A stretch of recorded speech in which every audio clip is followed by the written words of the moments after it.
This program is brought to you by the following sponsors.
Let's get this underway. Good lord.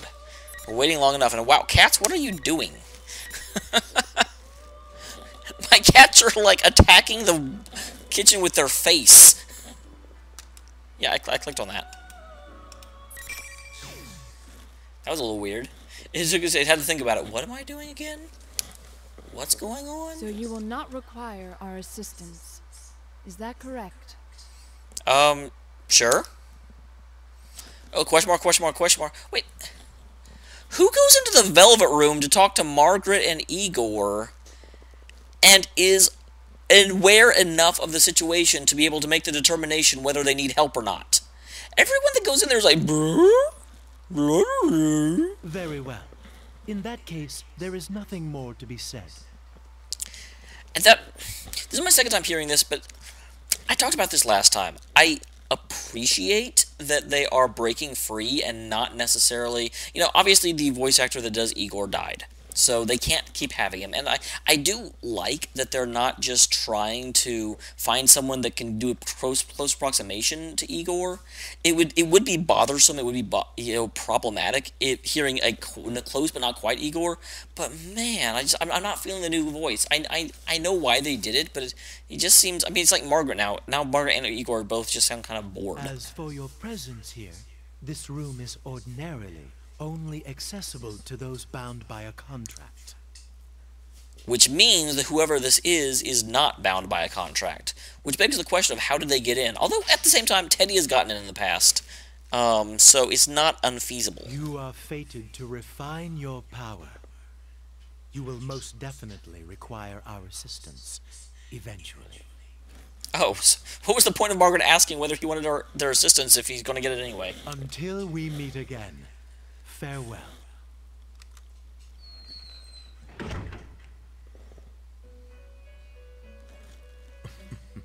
Most intriguing. Are you certain about this? Our domain is indivisible from the destiny of our guests. Nothing meaningless happens in this room. Yeah, no, you guys have to leave the room and do meaningless stuff. Which can only mean that the fate of our visitor just now will be... Margaret? Pardon. I spoke out of turn. Only because this happens to be a cutscene that we're watching.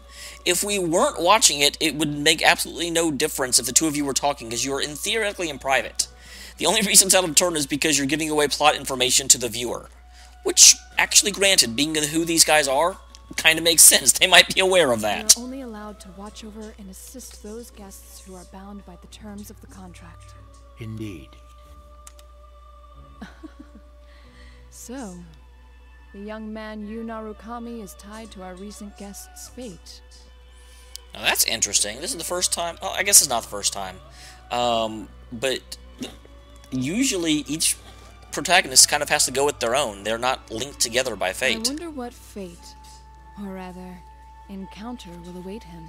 You Narukami. Now that's a guest who never ceases to amaze.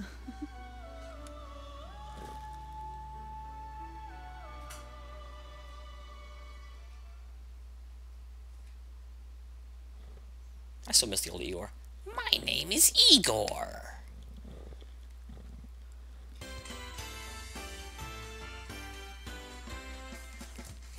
It's May 5th, day after we saw Labrys and the Shadow Operatives off. We're in the corner of the chaotic as usual Junes food court. I had a hunch this was gonna happen. Well, your hunch isn't getting us anywhere. What are we supposed to do? There's not a single open seat. Yeah, come on, Yosuke. If you had a feeling this was going to happen, you should have planned for it. We can't plan for it. We didn't know it was coming. That's just how it goes at Junes during Golden Week. And on Children's Day at that. If it wasn't this busy, we'd be out of business by now. Today's Children's Day? Huh? I should have brought Nanako. That's what you're worried about? Watching the kids run around, I think back to Nanako's face when I told her I'd be going out. She looked like she wanted to say something. I feel bad I didn't ask her about it. But, given what we came to talk about, I couldn't take her with me. I wonder if she's watching TV alone, like she usually does. Yo, Senpai! I got us some seats. Ooh, good job, Kanji. Who did you have to throw in order to get those seats, Kanji? That's pretty impressive, Kanji. Especially for you. Damn it, Ted. Leave the especially for you part out next time. Yeah, if anyone is capable of throwing people away out of areas in order to get seats, it's Kanji. Although, actually, being who he is in his history, I bet he just had to stand uncomfortably near them and they just vacated. All right, break it up. No fighting, guys. It's a fighting game, Chie. But, to be honest, I think Kanji's probably the most able of the entire group in order to get people to vacate their seats. Let's go, Yukun. Right. With Yukiko sparing us on, we move the seats Kanji saved for it. Now, this, like, white on white is bothering me a little bit. There's a table for 4 with 6 chairs he found somewhere. After waiting for everyone to be seated, Yosuke clears his throat, as if to drive away all the noise. I bet it doesn't work. So it's a great day out and, Dude, I don't think this is the time for that. well, how else should I start off? Look at the size of this crowd. I'd say I made the right call showing up like this. That is true, Teddy. I thought it's interesting, it's 6 seats, so who didn't show up? There's gotta be at least 2 of them. We've already seen... Actually, we know who's here, because we've seen everyone except for Naoto and Rise. If I came in my usual costume, the little kids would be swarming my adorable bod. I'd be mobbed. God, I've missed this game. Oh yes, I've seen how the children tear off your fur from time to time. Wow! Are you being nice to me, Yuki-chan? Has our love finally blossomed? Huh? Of course it hasn't. Shot down as always. Yeah, that's Yukiko. It's because you never learn. Well, let's get down to business. We didn't get to talk much yesterday, after all. Poor Chie. She's so bored with the same conversation. I nod to Chie. We gathered here yesterday after seeing Labrys off, but there wasn't time to calm down and talk about what happened. In the end, we agreed to leave the details to tomorrow, which is now today. Don't worry about the crowd. Let's start the investigation team meeting anyway. For those of you that didn't play the first Persona 4 Arena, basically it ended with a revelation that there was something that in theory could not control personas that was trying to manipulate Persona users against one another. The protagonists from Persona 3, who are now out of high school and quasi out of college for some reason, are basically heading the investigation, and we acted in a way that let them believe that we were going to, stay out of their way. Yeah, though we are missing 2 people. Yep, Rise and Naoto, I already mentioned It's that. just not the same without our full roster of pretty girls. Oh, not only Rise-chan, but Nao-chan couldn't be here either. Well, it's not like the other day, where we just lost contact with Rise. Mm-hmm. She seems really busy. She said she had work during the holidays, too. At least we got to talk to her yesterday. Well, I mean, to be fair, she is starring in another game at the same time, so I can understand why her schedule's full. Yeah, Nato-kun's job is keeping her busy too. I guess it's the same old for them. Nato-kun knew things about what happened that not even we did.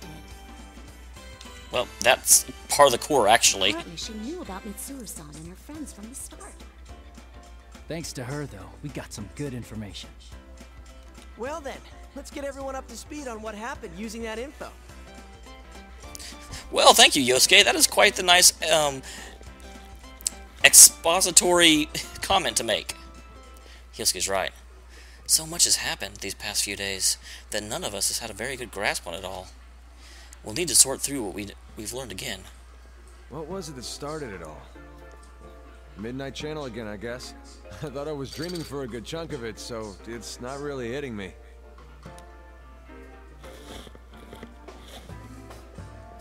Midnight Channel. That TV world we helped restore peace in ended up being used by someone else in the Labris incident. Labris is a 5th-generation anti-shadow suppression weapon. A girl with a mechanical body who was stolen from the Kuriju group, one of the Japan's biggest conglomerates. Someone threw her in the TV world. But Labris faced her other, suppressed self there. By accepting it, she awoke to her persona. Well, that mostly wrapped things up. However, that actually is a good point that I hadn't considered. Supposedly whoever did it is someone who doesn't have a persona, so couldn't engage us directly in this world, but then how did they throw Labris into the TV world? Because I thought only people with the potential to have a persona could do that. So who exactly was it that put Labris inside the TV? And why? At first, I thought the culprit was jealous of my popularity and tried to break us friends up. Mm-hmm. But that wasn't it. Their goal was to disrupt our hearts by making us fight each other, and then steal our personas after they returned to being shadows. I had forgotten that whole steal our personas after they return to being shadows bit. Nato said as much too. I don't know. Turning them back to shadows and stealing them. That doesn't sound like something just anyone could pull off. Maybe not, but we know for certain that the culprit was using that method to try and gather powerful shadows. Gathering shadows, huh? That's definitely not something any normal person would do. About the only time I ever heard of anyone actually gathering shadows in this series was in the series of incidents that ended up creating the boss characters in Persona 3, and the 13th one ended up being Death, which basically turned into Nyx. The atmosphere darkens after Yosuke's remark. During the silence, I recall the events leading up to yesterday. We had once again entered the TV world to figure out why the Midnight Channel was broadcasting again. What we found there was a strange fighting tournament called the P1 Grand Prix. At the heart of it was Labris. Having gone through severe trials as a weapon with a heart, she gave birth to her shadow, a suppressed version of herself, which twisted her dream of wanting to be a normal schoolgirl. It all resulted from the P1 Grand Prix, designed to pit people against their friends. After we entered the TV, I love the kind of mellow background music that's going on right here. That's awesome. We got wrapped up in battle just like Labris' shadow planned. We were forced to fight one another. But we also met members of a mysterious organization known as the Shadow Operatives, who were in search of Labris, and their leader, Mitsuru Kurijo, who's the CEO of the Kurijo group. It was with their help that we conquered the tournament. Well, it's pretty easy to conquer the tournament when you're friends with every contestant. They were using the power of personas before we were. It was reassuring, in a way, to meet people who deal with shadows day in and day out. But the case isn't over yet. We couldn't find out why the culprit put Labris in the TV to begin with. We don't even know who did it. Mitsuru-san and her people seem to have some idea, but that doesn't mean we can ignore what happened in our town. So, we made the decision to investigate the case on our own, too. Aw, I should have read that slower. That was awesome background music. Inside the TV.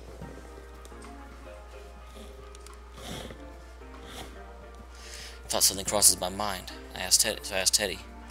After we settled the first case, the TV world turned into a beautiful place. but it wasn't that way anymore during the P1 Grand Prix. I wonder what happened there after we saved Labris. Still the same. It should go back to normal eventually, but the P1 Grand Prix had such an effect that it's still noisy there. Oh, but, Huh? But what? Quit mumbling and just spit it out. It's hard to say for sure, but I sense these weird presences. They feel kinda like shadows, but not really. Weird presences? You mean there's something strange in there? I don't really know. What could it be? The culprit, maybe? Well, I doubt the culprit is presences, and I doubt the culprit is hanging out in an empty world. Maybe, but maybe not.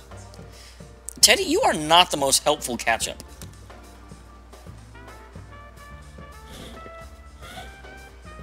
Oh, we all look at each other after hearing Teddy's evasive answer. Oh, I don't know where that came from. If something's in the TV world, it can only be a shadow. Someone besides us who knows about that world, or someone who can use a persona. Huh? How would that make sense? The culprit wasn't a persona user, right? Right, they did say that quite specifically. He did say that he used Labris because he couldn't enter the TV world himself. That's right. Only people who can enter a TV world are persona users. For a normal person to get in, they would have to enter alongside a persona user. If someone who doesn't have a persona falls in, for whatever reason, they're in serious danger. Either the shadows are already dwelling there, or their own shadow might end up killing them. So, wouldn't that mean this weird thing Ted's talking about can't be our bad guy? Well, assuming he's being honest about not being able to use a persona, I'm not entirely sure we should believe him. Or maybe the culprit can shove people into a TV even though he's not a persona user. Which is possible. I mean, we do know that one of the three people that, like, manifested personas never realized or awakened to their persona. I can understand Kanji's doubts, but unfortunately, we don't have enough information right now to say either way. There's one more thing that bothers me. What is it? It's something Naoto said. I saw everyone Nato left me with yesterday. She said that when Mitsuru-san's plane was hijacked as a diversion from Labris' kidnapping, the hijackers had no memory of their actions. They might have been brainwashed or hypnotized, but either way, it couldn't have been done by a normal person.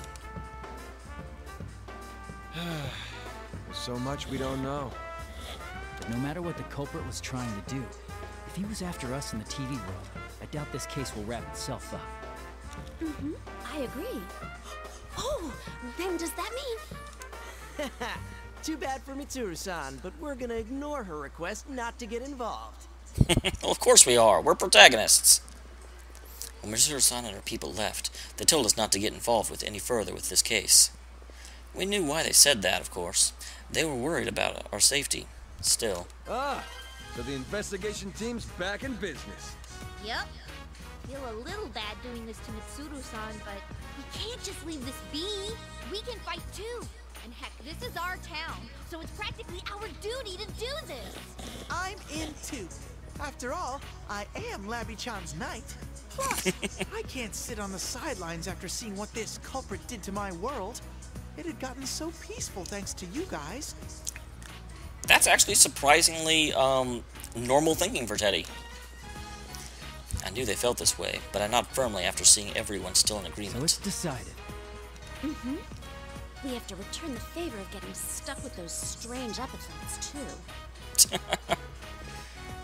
Everyone looks briefly after hearing this. Those nonsense nicknames that got broadcast during the P1 Grand Prix made no small stir in our daily lives. Although, personally... That makes me so mad! What was that carnivore whose discarded womanhood stuff all about? I could swear people cross the street now when they see me. Really? I was actually pretty impressed. Huh? Is that how you think of me, Yuka? No, that's not what I meant. That reminds me. You seem to like that Sister Complex Kingpin of Steel nickname. Did he? Well, the Kingpin of Steel part is awesome. Sensei, have you awakened to a new name? Should I call you Kingpin from now on? I wonder if it's just my imagination that what Yosuke said just now hurt worse than a nickname. All I meant was those nicknames weren't that bad. Still, I admit I was honestly impressed at how precise each of those taunts were in striking at each of our hang-ups. This sure has turned out to be some Golden Week. And after you took the time to come see us, too. No kidding. Shit got stirred up the day you came back. Like someone planned it that way. Everyone nods at Kanji's words. Everyone except Yosuke. Unlike the others, he just shoots me a slightly oblique glance. I know what it means, but I'll let him say it. That actually does still bother me a bit. What do you mean? Well, it does seem like every time something goes crazy with personas, it's right when Yu shows up in town. Oh, I guess the timing? It's like whoever did this was waiting for you to come back. I agree with him. The incident with Labras happened right when I returned to Inaba for the Golden Week. It was timed as if whoever set this up was just waiting for me to get back in town. Oh, come... Game! That is literally exactly what Yosuke just said. You do not need to repeat that much. Okay, real quick, 1 second, guys. I'm going to check and make sure the audio is good over here.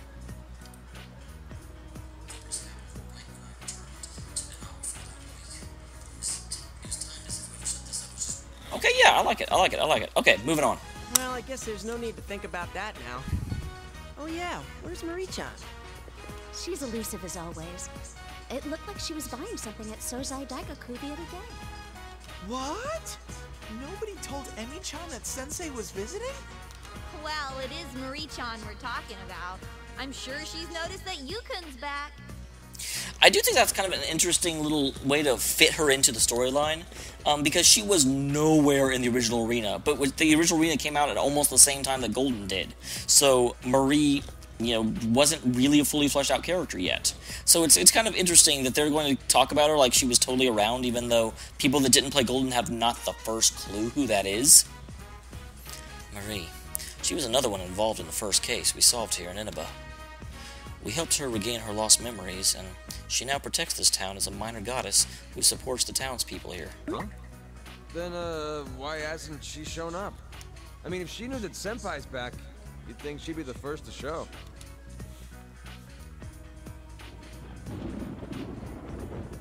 Oh dear. Where'd that lightning come from all of a sudden? Oh, look at those insane rain clouds. It's gonna start pouring soon for sure. That's when I noticed that the thick crowd of customers here has gotten pretty sparse. As if following the families hurrying back inside, we all get up from our seats. The weather report has been way off the mark lately. Wait, PPP? Sorry, that's mine. Hello? Oh, Kase-san. Wait, Kaze is in this? We move away from Yuko to give her some space to talk. That reminds me, Labras is a robot, right? Would she rust if she got caught out in the rain? I'm pretty sure she's a little more advanced than that, Kanji. Nah, I doubt it. The Kirijo group developed her after all, and they wouldn't be that cheap. Mid-chan's group sure is amazing. Her stuff is way better than Junes brand electronics. Shut up! And don't go dissing your own employer. Yosuke, just because you work somewhere doesn't mean you have to pretend they're the best in the world. As Yosuke and Teddy snipe each other, Shia gazes up to the cloudy sky. When she notices me looking at her, she shakes her head, telling me not to worry. Labras is with Mitsuru-san and her friends, right? I wonder how she's doing. After the P1 Grand Prix, Labras joined Mitsuru-san's shadow operatives, so she has a persona now. Even as we speak, she and her companions are probably chasing the culprit who threw her into the TV. Don't worry, I'm sure she's doing fine. If all goes well, we'll see her again in no time. Yeah, since we made our decision to stick our noses into this case, that means we're after the same thing. Labras and the shadow operatives are. That was inappropriate pausing in my sentence. It seems possible we might meet up with Labras again somewhere soon. Then again, we're doing this without Mitsuru-san's permission, so I can't say I'm eager to run into them. Yeah, you're right. Man, I should stop being such a worrywart. Hey, looks like Yukiko-senpai's off the phone. Oh, welcome back, Yukiko. What was the call about?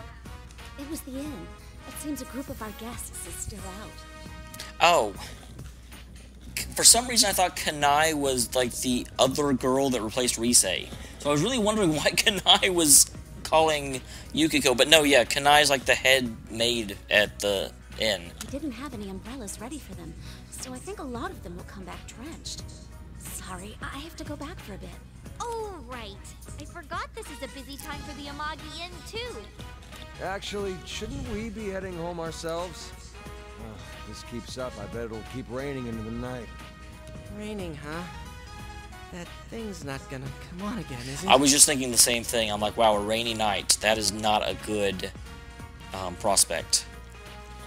Everyone turns around at Yosuke's words. He says, that thing. Well, we all know what he means. He's talking about the Midnight Channel, which came on at midnight on rainy days. The weather was just like this during the incident with Lapras 2. As if on break the silence, we hear another roll of thunder, closer than the one a moment ago. In any case, let's meet up again tomorrow to check up on the TV world. Okay, I'll see you all here tomorrow. And I'll make sure to let Rise-chan know, too. I'll call up Nago-kun, though I don't know yet if she'll be able to make it. Cool deal. Well, see you guys tomorrow. See ya, Ganji. We're hastily in the investigation team meeting before it starts raining. As I see Yosuke starting to leave after everyone else, I ask him about the issue he raised earlier. What do you think, Yosuke, about the timing of all of this? Hmm?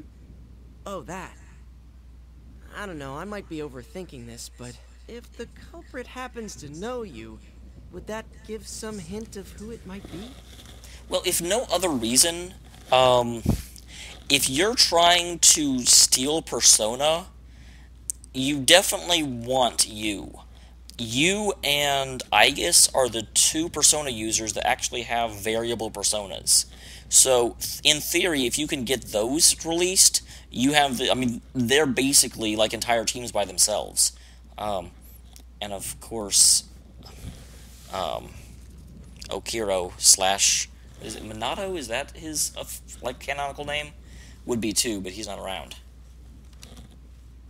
It was an understandable question, but I can't help but look askance at him.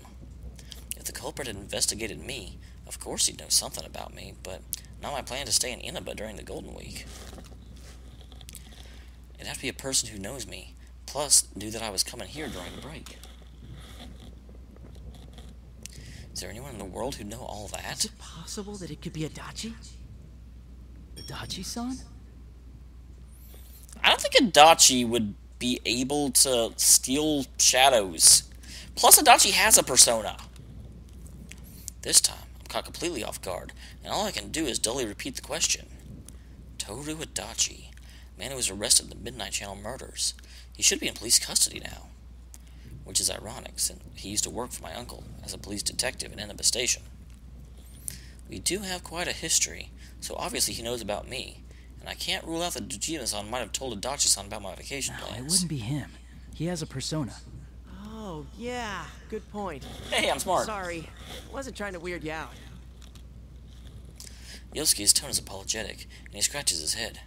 But really, I should be the one apologizing. I didn't just deny that it could have been Adachi-san because he's a Persona user. Actually you did. The real reason is that deep down, I trust what Adachi-san said about abiding by the rules of this world. But if it's not him, then who? The gray clouds fill the sky over our heads, mirroring the confused anxiety we shared.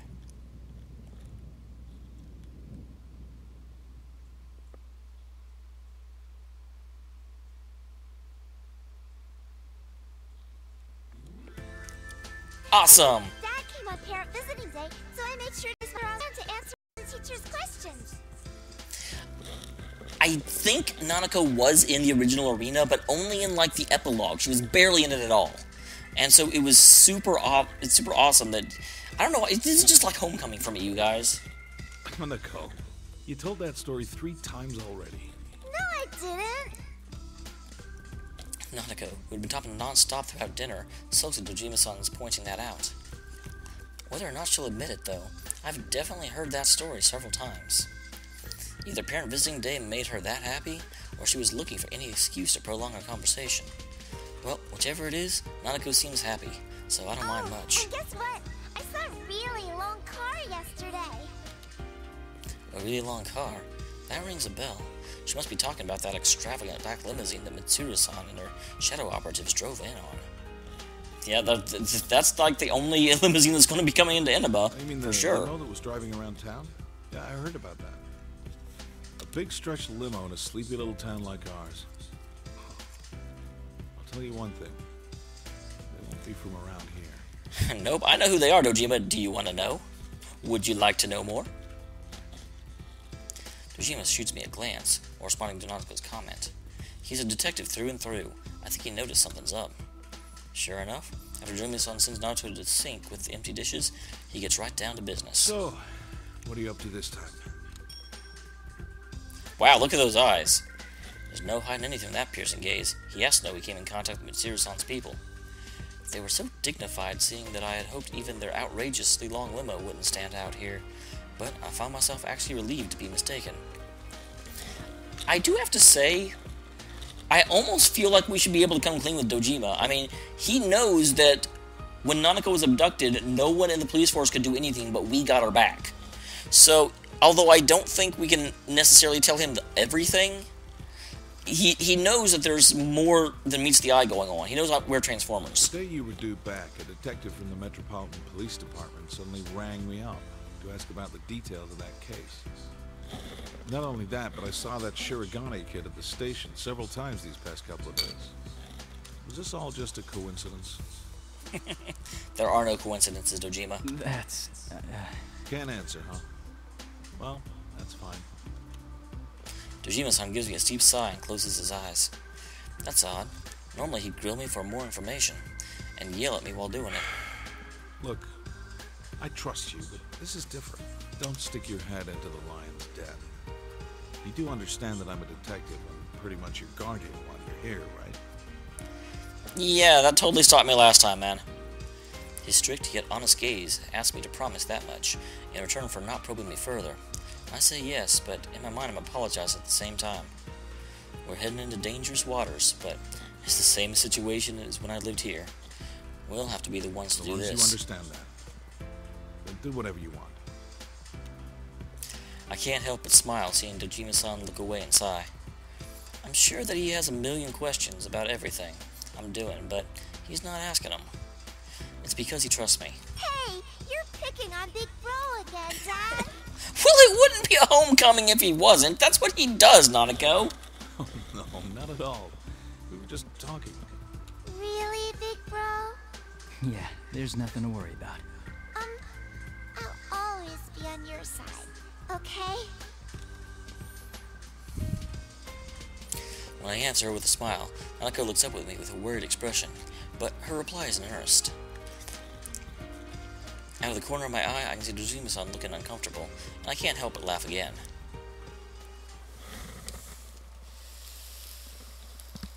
Whoa. That was fine until the very end, when I decided to go on a trip. When I return to my room, I can hear the faint rumble of thunder in the distance. The rain that was pouring down in the evening has already stopped. If the pattern holds, Midnight Channel should stay quiet as long as it's not raining. Realizing that raises some complex feelings in me. I have to go back home tomorrow. And as much as I hope nothing happens, I want to resolve this mystery while I'm still here. But wishing to solve the case means wishing for something to happen. Make up your mind, you. I inadvertently glance towards the TV screen's reflective surface as I catch myself with an odd smile on my face. Just a little longer until midnight. Out of habit, I check the time, and the moment I look back at the TV, the screen suddenly turns on. It's awesome. In the background, at the edge, there is a picture of a green something. I don't actually know what it is, but I'm pretty sure that's one of the models that you make in Persona 4. And it's just little touches like that, because it's something optional. I wonder if they've still got the Persona 3 case, because there used to be in like the little like racks, there was the case of Persona 3. It was kind of a, and of course there's Jack Frost. I'm not dumb enough. Oh, and hey, there's Catherine on his calendar over in the corner. They put so many wonderful, magical little touches in here. It's great.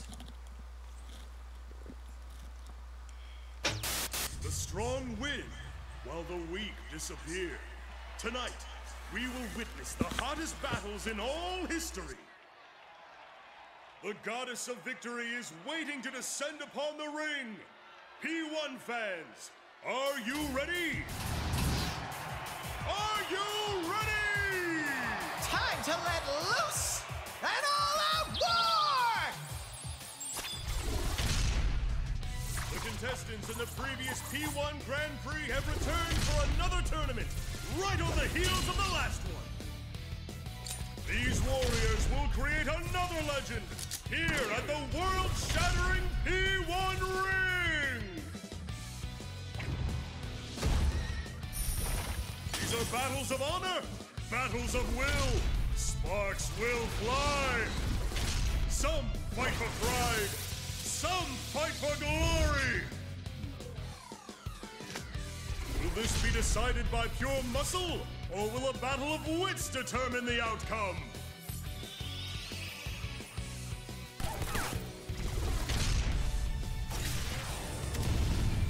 Things are heating up!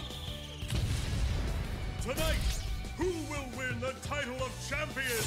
Who will be crowned with the winner's wreath? Whose tale of glory will resound for generations? All that remains are the dreams of the warriors. As the Grand Prix plunges into its final chapter, the P1 climax is... barely getting started!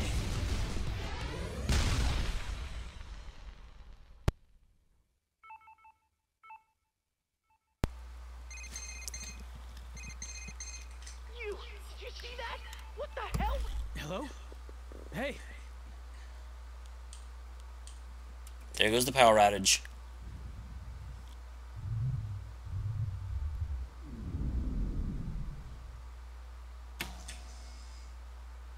Huh? What's going on here? What in the world? The town! A red fog?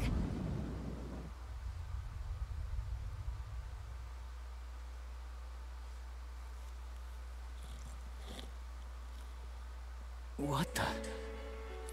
Okay. Now, for anyone that is watching this that is not familiar with Persona 3 and only played Persona 4, power outages mean very specific things in Persona 3. Namely, in Persona 4, I assume most of you know that the Shadows lived in the TV world. You could go into the TV world and fight them, and they were basically always active. In Persona 3, that wasn't really the case. Once a month, the power would go out, and basically time would stop. All normal people would be entombed in coffins, and they would have no memory of the event, but the Shadows would come into the real world.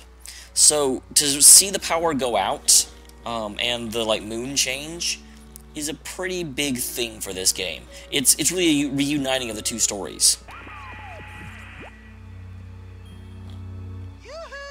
All you P1 crazies out there, sorry about the long wait. The TV shows a familiar classroom. If I remember right, that's the announcement room at the school Labrys created inside the TV world during the P1 Grand Prix. Standing in that announcement room is General Teddy. Actually, just his head chortling away. The P1 climax! It's the end of the world! One-on-one deathmatch that's worthy of the name Climax! And best of all, if you don't win the one-on-one tournament to the finish within the hour, the world will end! No punches pulled What? this time! That's quite the nefarious setup there, Captain Teddy Man. I'll make myself clear so that no one misunderstands. This will not be taking place within the TV world. Really? It will, in fact, take place in the reality which you occupy. Enjoy it while you can. Alrighty then. Time to show off how that special stage is going.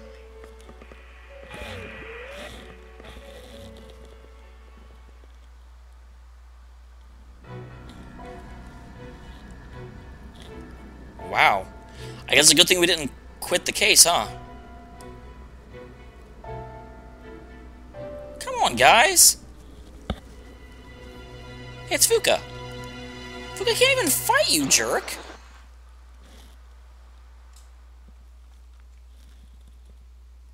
Is that Mitsuru-san?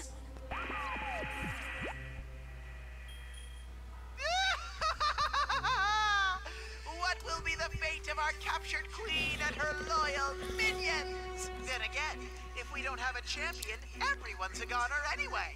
So she'll be in good company. Best of luck to all of you. The display cuts off abruptly, and the TV becomes a silent box. Realizing that a strange red light is filling the once dark room, I dash towards the window. The town outside is covered in an eerie red fog. What is that?